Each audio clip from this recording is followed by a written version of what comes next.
Mata ciliar é a designação dada à cobertura vegetal nativa presente nas margens de rios. No Brasil, as matas ciliares estão presentes em todos os biomas e há uma imensa diversidade de plantas e animais que compõem cada ambiente. A bacia hidrográfica do Rio Tubarão, localizada na região sul do estado de Santa Catarina, engloba 18 municípios e pertence à vertente de Mata Atlântica. O Rio Tubarão nasce na encosta da Serra Geral, no município de Lauro Miller, percorrendo 120 quilômetros desde suas nascentes, até desembocar na Lagoa de Santo Antônio, em Laguna. Há uma estreita relação com a sociedade, pois fornece água para abastecimento público, para indústrias, irrigação na agricultura, pecuária e também na suinocultura. Apesar da intensa poluição, a mata ciliar do Rio Tubarão apresenta espécies de importância ecológica tanto da flora e fauna, tornando importante seu estudo e a sua preservação.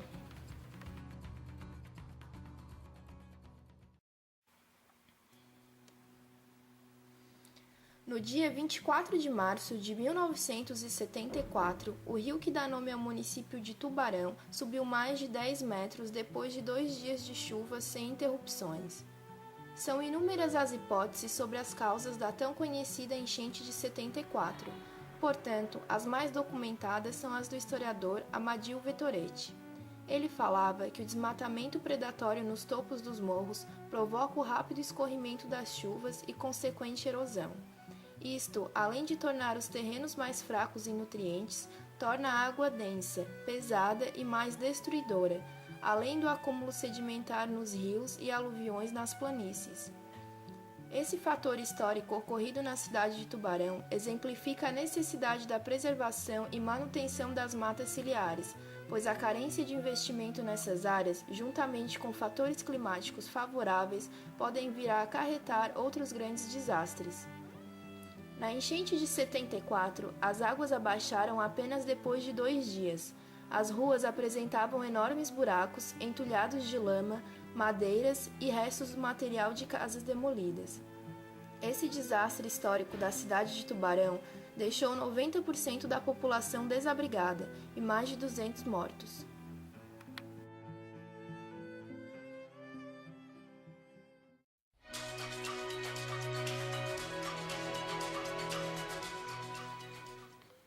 A fauna da mata ciliar do Rio Tubarão recebeu um grande impacto devido à poluição e ao desmatamento da área. Portanto, atualmente ainda é possível encontrar uma variedade de espécies, principalmente nas áreas de menor atividade antrópica.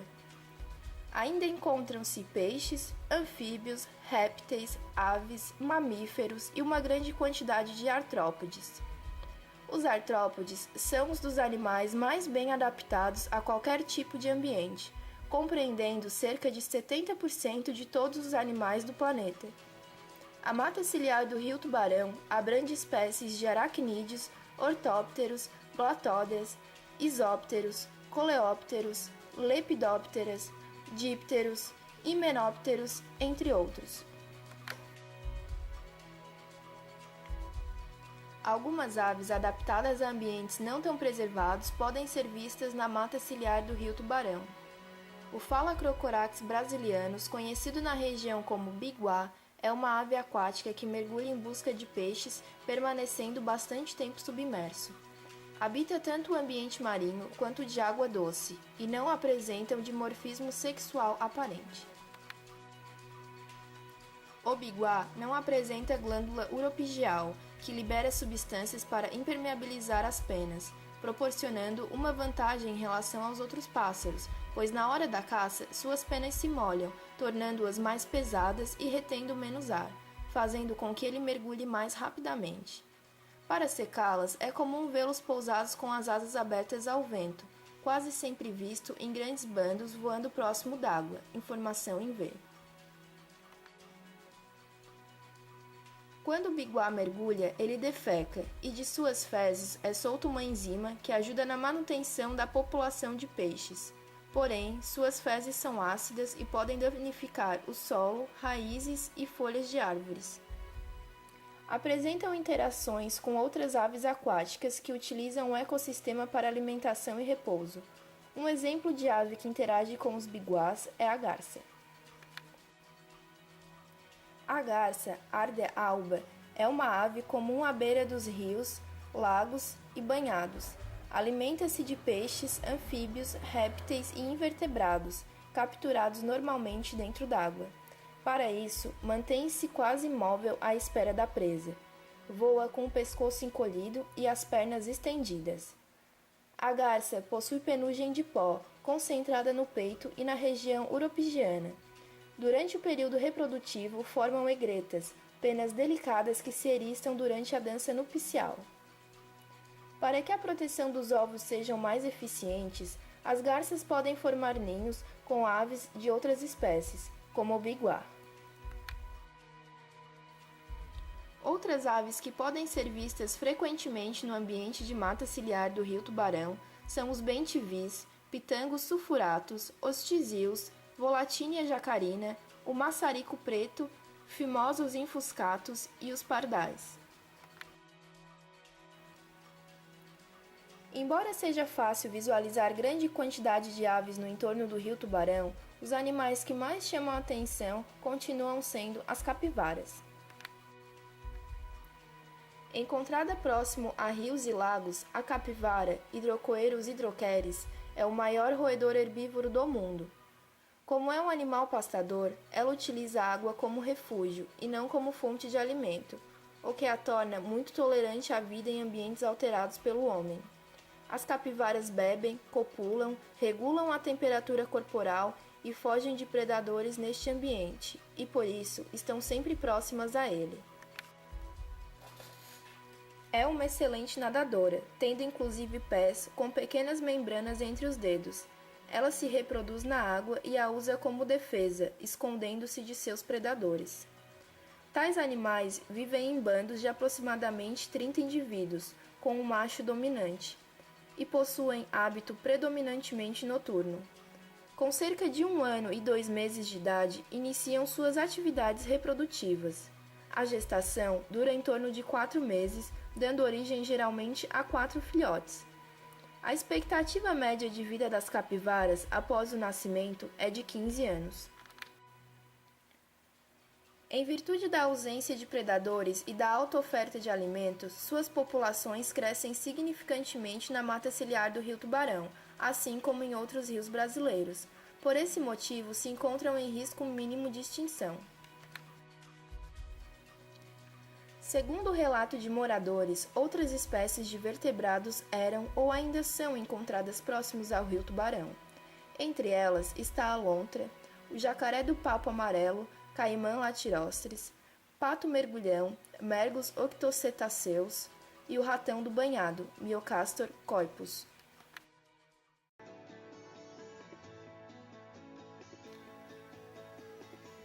A flora da mata ciliar é oriunda da Mata Atlântica, que é uma das mais importantes florestas tropicais do mundo, apresentando uma rica biodiversidade. O tipo de vegetação de mata ciliar é bastante variada, pois conta com espécies arbóreas, herbáceas, arbustivas, lianas, epífitas e gramíneas. A altura média das árvores varia de 20 a 30 metros, havendo sobreposição das copas com índice de cobertura de 80 a 100%. As árvores de grande porte formam o microclima da mata, pois recebem toda a incidência solar, gerando sombra e umidade. Entre as árvores de grande porte podemos citar as figueiras, o ipê, as leguminosas, as canelas, os cedros, as andiras e as palmeiras. As plantas arbustivas são formadas por espécies que vivem toda a sua vida sombreadas pelas árvores, por isso normalmente possuem folhas grandes para absorver o máximo de luz. Entre elas estão as samambaias, as begônias, as bromélias, as orquídeas e os cipós. Já o extrato herbário é formado por plantas de pequeno porte que vivem próximas ao solo, como é o caso das ervas, gramíneas, musgos e plantas jovens que irão compor os outros extratos quando atingirem a fase adulta.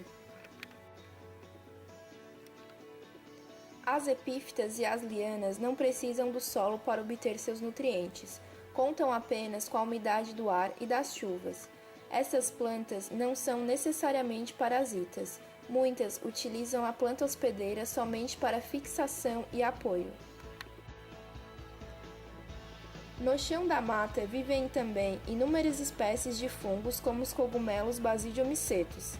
Há também as associações harmônicas como as micorrizas que vivem associadas às raízes das árvores, auxiliando na absorção de nutrientes, e os líquens formados por fungos e algas. Na água, encontra-se espécies de aguapés, como a Eichhornia crassipes, uma planta ornamental aquática e flutuante. Ela favorece a vida aquática, principalmente de peixes, pois oferece proteção a predadores. Atualmente, grande parte da cobertura vegetal da mata ciliar do Rio Tubarão foi modificada. As plantas nativas foram substituídas por plantas exóticas ou então desmatadas. Isso ocorre devido às práticas irregulares da população e à falta de informação sobre a importância da preservação de plantas nativas.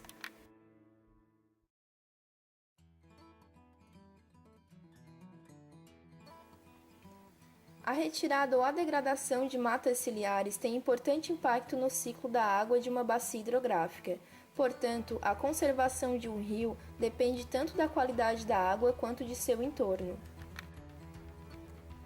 A Lei Federal nº 4.771 do Código Florestal Brasileiro considera como área de preservação permanente toda a área coberta ou não por vegetação nativa, com a função ambiental de preservar os recursos hídricos, a paisagem, a estabilidade geológica, a biodiversidade, o fluxo gênico de fauna e flora, proteger o solo e assegurar o bem-estar das populações humanas. De acordo com a Fundação do Meio Ambiente, a Fátima, a bacia hidrográfica do Rio Tubarão coloca-se em 10º lugar entre as mais poluídas do Brasil, constituindo uma das 3 regiões consideradas críticas no estado. Isso ocorre devido à falta de saneamento básico, uso de agrotóxicos nas plantações, extensas áreas de depósito de rejeitos do beneficiamento do carvão, construções irregulares, pontes em desacordo aos padrões exigidos por lei, uso da mata ciliar como local de pastagens, agricultura e suinocultura, além da pouca conscientização da população sobre a utilização dos recursos hídricos. Dessa forma, podemos afirmar que a importância da mata ciliar vai além da ecológica, pois o Rio Tubarão caracteriza a região sul, considerado um símbolo histórico e cultural de toda a população.